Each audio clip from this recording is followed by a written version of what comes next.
Hi guys, Zach Nolan here. Today we're going to be reacting to backyard stories from Let Me Explain Studios. I know that once I had a backyard, but some people took it over.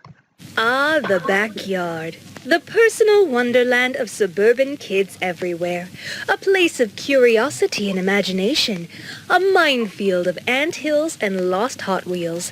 A peaceful refuge where the greatest childhood memories are made.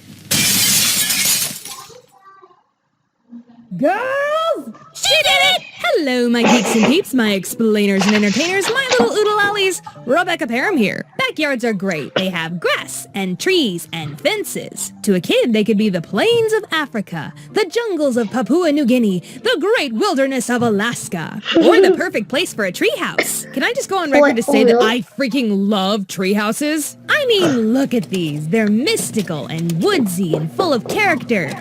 And away from people. Look at this one. I want to live there. I want to hook it up with Wi-Fi and a sauna. I want all the local kids to call me the Witch of the Woods and tell stories about how I'll steal your toes if you get too close to my house. I want to be a ghost story. Wait, we're off topic. Backyards. A staple of suburban living. I lived in suburbia as a kid with all the trimmings. Neighborhood kids to play with, nearby woods to explore, a school I could walk to and from. And you can't forget your standard issue bully that lives up the street. My bully kid was named I could walk to and from. And you can't forget your standard issue bully that lives up the street. My bully kid was named Jane or James. Jocko. Now, Jocko wasn't your run-of-the-mill bully kid. You know, the big thundering monsters that you stay away from at all costs, like a Canker Sister or a Flats the Flounder. No. Jocko was more like Buford from Phineas and Ferb. Still a bully, but one that got involved in the adventures, and you invited over for a game of baseball sometimes. He was a weird one for sure. One time we were over at his house in his backyard, and he needed to, release the hounds. But instead of going inside and doing his business like a normal person, he popped a squat right there in the grass and made fertilizer. And then his dog ate it. He also once found a lighter in our backyard and decided that he wanted to make a campfire. And my sister and I were just like, yeah, sure, sounds fun. At some point during our tomfoolery of gathering things to incinerate in our campfire, Jocko wanted to act all tough, so he pointed the lighter at me and my sister and lit it. Just so happens, at that moment, my mom looked up from doing the dishes and saw that through the kitchen window, and she ran out screaming at us. Unsurprisingly, Jocko had to go home. Glad she caught us, too, because we weren't even messing around at that point. We were gonna light a freaking pyre. Give the hellfire and brimstone preacher something to talk about, if you know what I mean. Lord, save us from the unholy demons known as the Parham children, thank you, Jesus. Actually, my dad did call me a firebug sometimes when I was a kid because I tended to like fire, and still kinda do. Hey, it's warm and pretty and gets rid of evidence.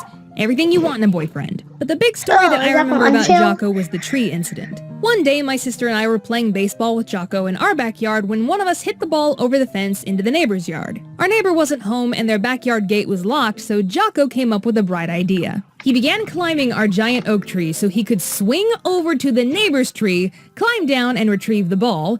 And Rachel and I just stood there watching him climb, periodically going, "You're gonna fall! We're gonna have to call the fire department to get you down!" Which I think only strengthened his resolve to make his brilliant plan work because he just kept climbing. Now strap in for this one, explainers, it gets good. When he got close to the neighbor's tree and was about 15 feet off the ground, he grabbed a pencil-thin branch in his hands and actually tried to swing to the neighbor's tree like he was freaking Tarzan. Apparently, Jocko has never seen a Wile E. Coyote cartoon because then he would have known better. Who says cartoons rot your brain? Guess what? The branch snapped.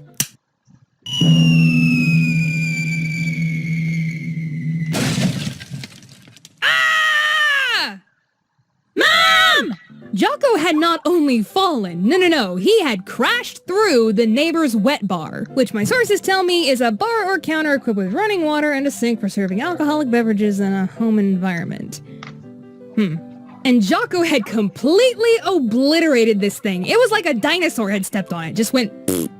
Jocko was screaming so loud that his dad, who was working in their front yard up the street, heard it, came running, and kicked in the neighbor's gate to get to him. He ended up having a broken arm, which I'm still surprised to this day that that's all that happened. From the damage that I saw to this wet bar, I'm surprised he's not dead. There should have been some fractured ribs or brain damage or something. Well, I guess if you're meant to hang, you won't drown. He also had to pay the neighbor back for the wet bar, just to add insult to injury. Rolling on with the theme of breaking things, my sister and I actually did the childhood cliche of breaking a window with a baseball. You thought that opening skit was just a witty farce, huh? No, actually happened. My sister and I were in the backyard playing baseball with the neighborhood kids. Big surprise there. I was pitching, she was batting. I tossed her the ball, she hit it, it veered off to the right, and crashed right through my parents' bedroom window. And everyone in that backyard except Rachel hit the deck. My parents came racing outside and found my sister standing there with bat in hand, completely flustered. Both of my parents were mad, but my mom told Rachel to go get her piggy bank because she was gonna pay for it. But Dad jumped in and said, "Hey, that's not fair. It was an accident. Every kid gets to break one window with a baseball." Yeah, that was my dad for you. I remember my dad once swang it, but the window didn't swang like a ball. The window didn't break.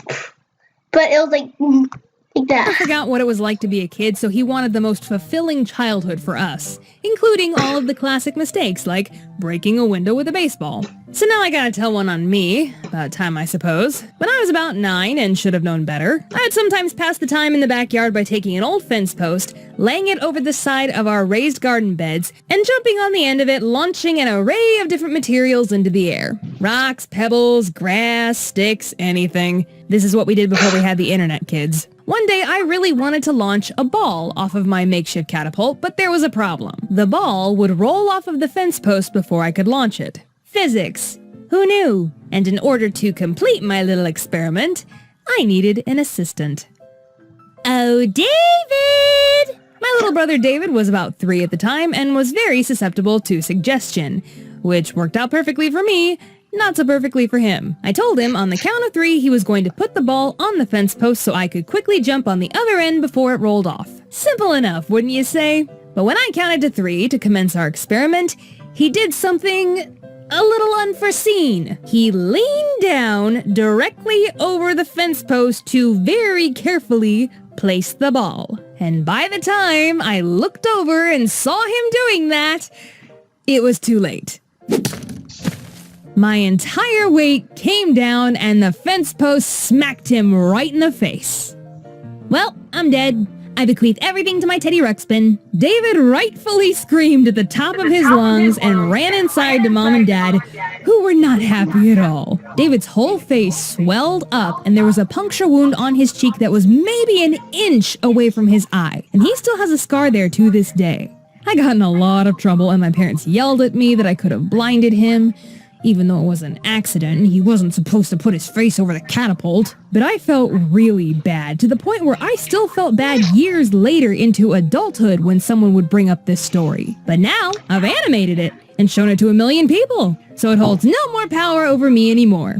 Animation, my antidepressant. So yeah, backyards, imagination, magic, wonder, childhood trauma, you get the idea. But seriously guys, go spend some time outside, get some sunshine and fresh air, it builds character. It's also really it's almost impossible in my family. good for your mental health. Anyways, thank you so much for tuning in, but wait a minute, Editor Becca here. I've got some things to tell you before we officially tune out. I'm gonna be at PAX South again January 18th through the 20th in San Antonio, Texas. I'll just be walking around, so come up and say hi. I'm also gonna be a featured creator at VidCon London, February 14th through the 17th. Really excited about that one. It's gonna be my first time in Europe, and they have me doing a lot of cool stuff for the convention, so I hope you can make it. Also, for those of you who like my singing, I recently did a cover of How Far I'll Go from Moana with Jordan Sweeto and a rock cover of Defying Gravity with Caleb Hiles.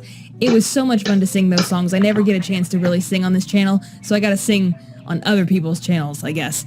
I'll put the links in the description below. Please go check them out. Anyways, I think that's... Alright guys, that's it. Have fun. So we're gonna end in 3, 2... No, I don't want... So now we're gonna react to some bendy stuff.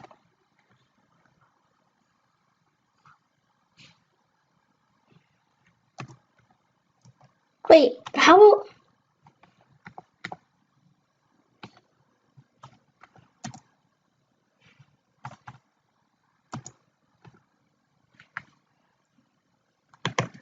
We do LSM stronger than you.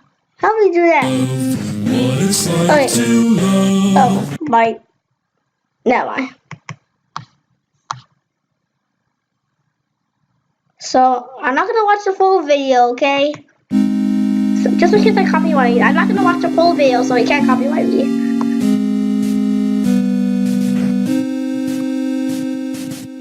Listen here, kid, I know you like hack the game and the code and mess with the files, but let me I'll make give you feel you, shine. like, Because friend, I don't play and by I'll those subscribe. lines. Kids like you can't play by the rules, and things like me I know who aren't I'll afraid go. of being cruel. So let's go, let your heart go blacker. Let's go, dirty messy hacker. Go ahead and try to hit me if you're able. Mommy, I'm recording. I'm recording. Feel so covered by my cables. Do you think you're the one Okay. in control? Did you think about the lives that you stay? You're never gonna escape. You'll be trapped forever. Okay. In my room of puppets and levers. I won't let you run. I won't let you reset. I will make good all on my frets. I forgot what it's like to love. What it's like that's to show. love.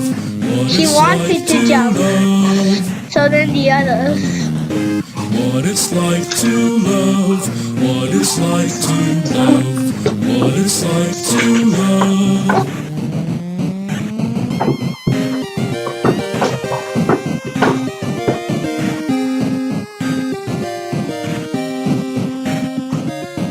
Okay.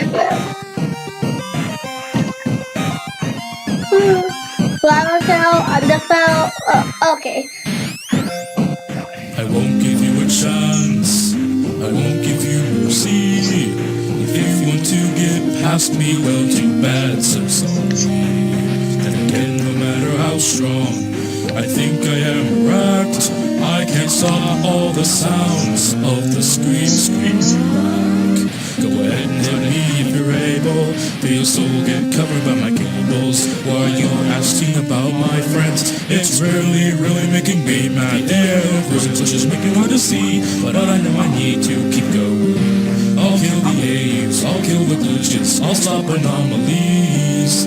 I forgot what it's like to love, what it's like to Not all love, stories have a happy what ending, it's kids. like to love, but I don't need to know. Speaking about that, I made a comic. What is this now? I didn't get up to this part.